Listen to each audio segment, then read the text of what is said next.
A report claims that Tottenham have placed 5 players on their transfer list ahead of the summer window. Jamie Carragher has warned that Tottenham's alarming drift towards the Championship could deepen further, with a difficult trip to Wolves on Saturday threatening to pile on more misery. Ali McCoist believes that Tottenham are rapidly running out of opportunities to collect the points needed to climb out of the relegation zone. Spurs have been told they should have been awarded a definite penalty in their 2-2 draw with Brighton at the weekend. And we take a look at if there's a media bias towards Spurs and ask if parts of the media are almost willing relegation into existence. Here are your daily Tottenham news headlines.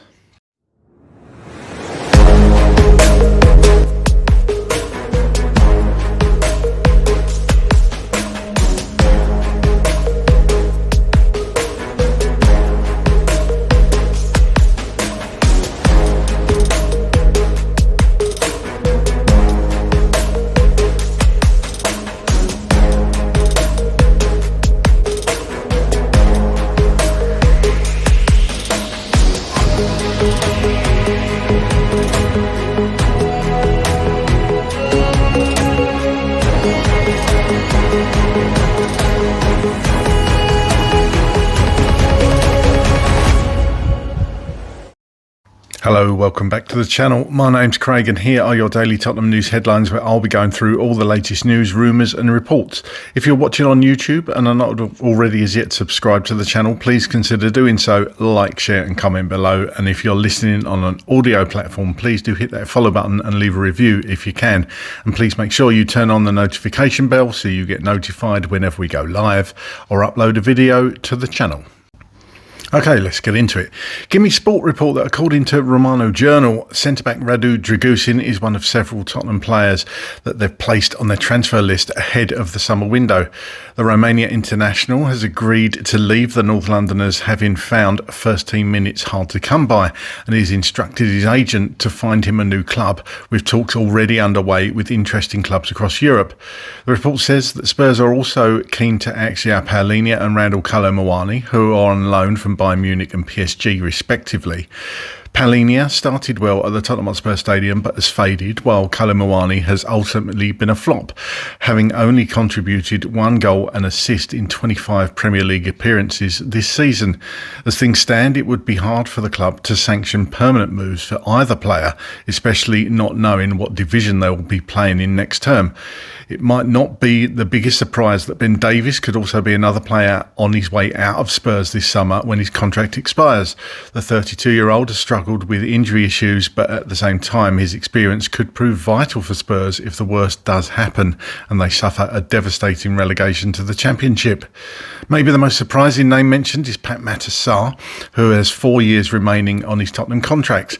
The Senegal international has started 13 of their 33 Premier League matches this term, although he missed the middle part of the season while representing his country at AFCON. He has been one of their more impressive performers in 2025-26 still, although admittedly it's a low bar, but his exit would suggest that big central midfield changes could be on the way. Conor Gallagher, Rodrigo Bentancur and Yves Bissouma started in midfield against Brighton, with Archie Gray, Paulinho and Lucas Bergvall as backups. Jamie Carragher has predicted that Tottenham's slide towards the Championship could take another turn for the worse at Wolves on Saturday. Spurs are without a Premier League win in 15 matches and conceded in stoppage time last weekend in a potentially costly 2-2 draw at home to Brighton to stay in 18th position. It has meant that Tottenham will spend this week in the bottom 3 again, although new boss Roberto De Zerbi was pleased with the display on Saturday. Sky Sports pundit Carragher said on Monday Night Football that a trip to already relegated Wolves is not straightforward. Carragher asked, "We're talking the last time they won, when was it? December? They haven't won a Premier League game since December. It's unbelievable. So to think you will go to an away game and just win, I can't see them losing the Wolves game. And they could nick it, of course they could, but I've seen other teams go there and find it difficult at Wolves with the way they set up." Tottenham's last Premier League victory occurred on 28th of December at Crystal Palace. They have lost 9 of their last 15 league matches, with De Zerbi hired to prevent a first relegation in 49 years.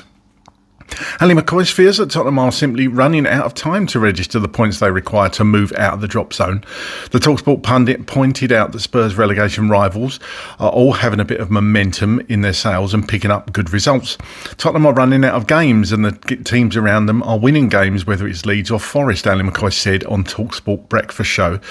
But the fact of the matter is that the second point Tottenham have taken in 9 games. They haven't won a league game in this year. So what makes us think they're going to pick up 10 points out of 15? I know they might not have to do if West Ham don't pick up points, but they're certainly going to need a vast improvement because Forest and Leeds keep picking up points. All Tottenham fans would have been glued to their TV sets on Monday evening watching relegation rivals West Ham play Crystal Palace at Selhurst Park. The problems with which Palace arrived into the game after a celebratory night out in Florence following their Europa Conference League match win against Fiorentina gave West Ham the edge in the London derby. However, the game ended in a goalless draw in South London, boosting Tottenham's survival hopes. A point earned means West Ham are now on 33 points from as many games, with only 2 being above Spurs. The Hammers missed a great opportunity to widen the gap between them and Spurs and pile on more pressure on De Zerbi. Football.London report that Spurs have been told they should have been awarded a definite penalty in their 2-2 draw with Brighton at the weekend. Former Premier League striker Jay Boothroyd felt that Roberto De Zerbi's men should have been awarded a spot kick when Destiny Udogie was bundled to the floor just 10 minutes into the game. Instead, referee Stuart Atwell waved away the protest after Jared Gillett on the VAR sided with the on-field decision with the score level at 0-0. Speaking to Sky Sports Ref Watch, Boothroyd said that is a definite penalty. If that happens in the middle of the pitch, it's a definite foul. It's a definite penalty. He has come across him. He has done what he is meant to do. He has got across his body and there is contact. And from when there's contact, any contact, and he goes down, is a penalty. I do not understand why this is not given. However, former top flight official Dermot Gallagher explained the decision and said the only certainty is the VAR. Jared Gillett is not getting involved because whatever the referee Stuart Atwell gives, he will stick with. It was just a tangle. They felt as if he was going down early. If the referee gives a penalty, the VAR will still uphold it, but it is an on-field call. And the sense of siege around Tottenham Hotspur is growing, where a difficult season has been accompanied not only by poor results but by creeping suspicion among supporters that parts of the media are almost willing relegation into existence. Punditry in recent weeks has taken on an increasingly fatalistic tone. And outlets such as Sky Sports and TalkSport discussions about Spurs' survival hopes have often felt less like analysis and more like a countdown. High-profile voices, including Jamie Carragher, have openly questioned whether the club can arrest its slide, while Ali McCoist has warned time may be simply running out.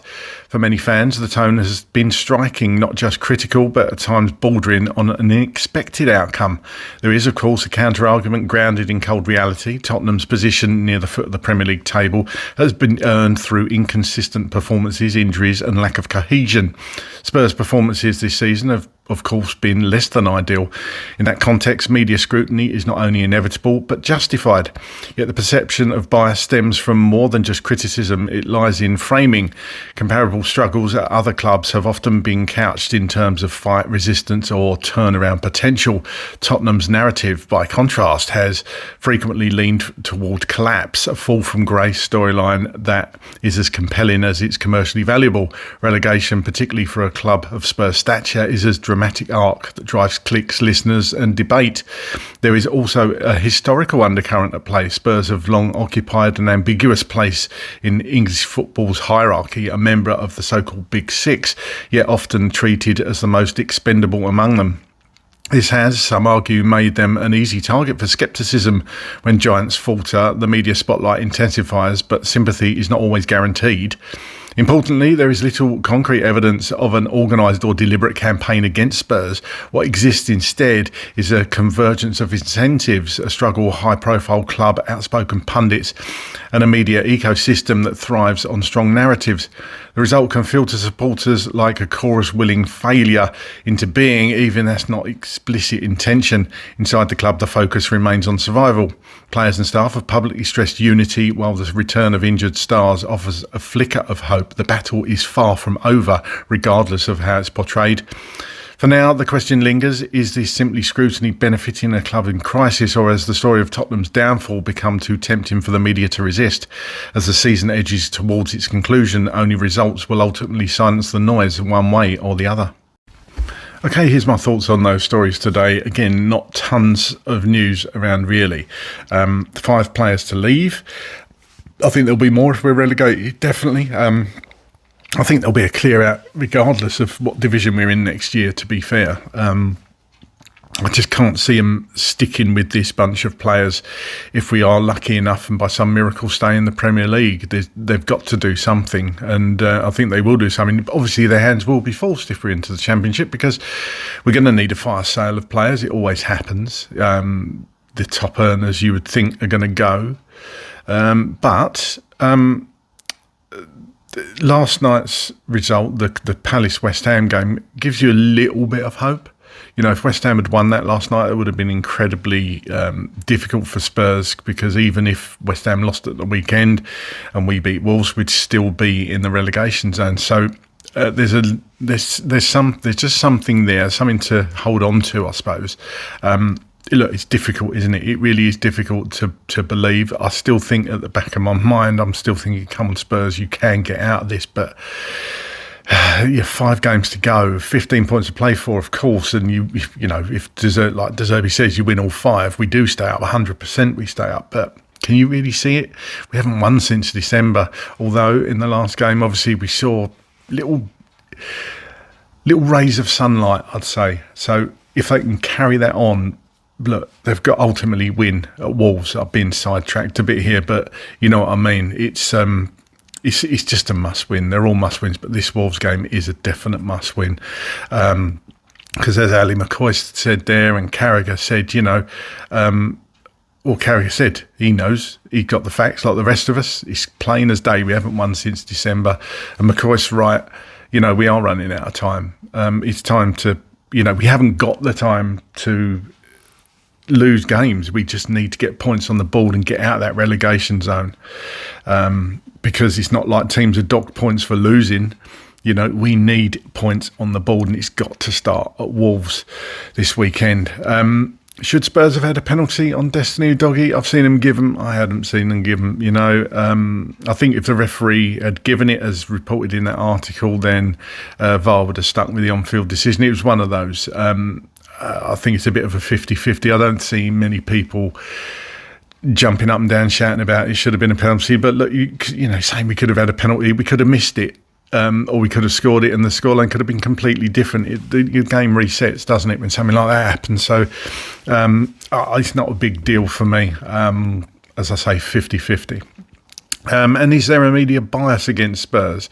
I just took a look at this because every time you turn on Sky Sports News or TalkSport or any of the sports channels, it does seem like, well, people would say it seems like they're just Spurs bashing and absolutely loving it. And I think there's definite truth to that. I think the media love the fact that Spurs are in this situation, but I think if it had been Arsenal, City, Liverpool, Manchester United, one of the other big teams, if you like, it would be exactly the same. It would be headline news, because this has never really been a realistic possibility before for any of those 6 teams. I'm not sure we're in that big 6, by the way, anymore, but this has never happened in my memory. So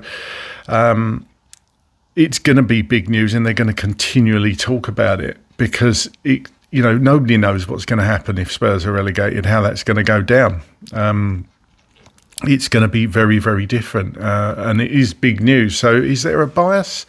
Probably, but it's probably because that it's probably, like I read out, really, it's going to get people interested. Fans from all clubs are going to be clicking on and listening to and watching stuff about Spurs, and could Spurs be relegated, because it's going to interest everybody. And you'd have to think that every other fan of every other club is going to want Spurs to go down, you know, and that's just the harsh reality of it.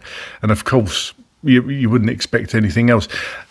I would say that most fans of other clubs don't want Arsenal to win the league and are cheering on City. So that's football, isn't it? That's the rivalry. But But yeah, it's only going to get worse. It's only going to get bigger. We're not going to get out of this anytime soon, even if we are at all. So yeah, I would say buckle up and get used to it. It is annoying though sometimes. That's all from me today. Get down in the comments, let me know how you're feeling as a Tottenham Hotspur fan right now. And as always, come on you Spurs.